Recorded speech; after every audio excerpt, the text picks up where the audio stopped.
أعوذ بالله من الشيطان الرجيم. بسم الله الرحمن الرحيم. لا أقسم بيوم القيامة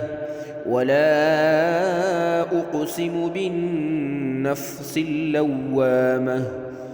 أيحسب الإنسان أن لن نجمع عظامه بلى قادرين على أن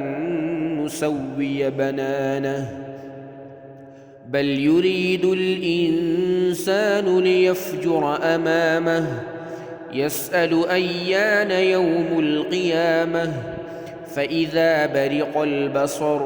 وخسف القمر وجمع الشمس والقمر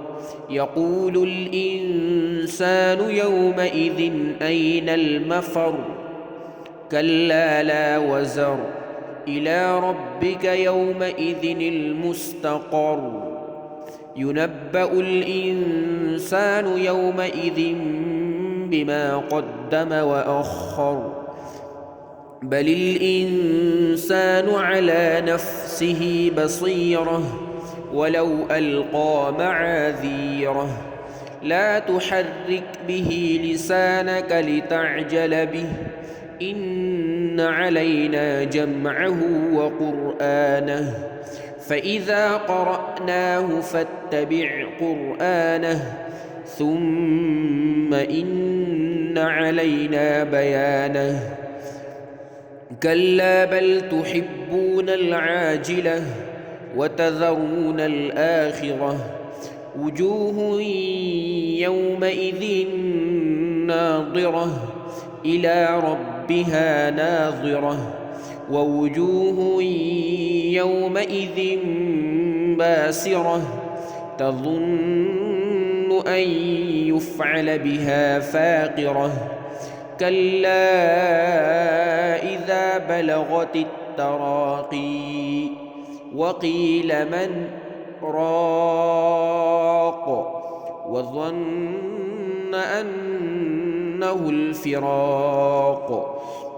والتفت الساق بالساق إلى ربك يومئذ المساق فلا صدق ولا صلى ولكن كذب وتولى ثم ذهب إلى أهله يتمطى أولى لك فأولى ثم أولى لك فأولى أيحسب الإنسان أن يترك سدى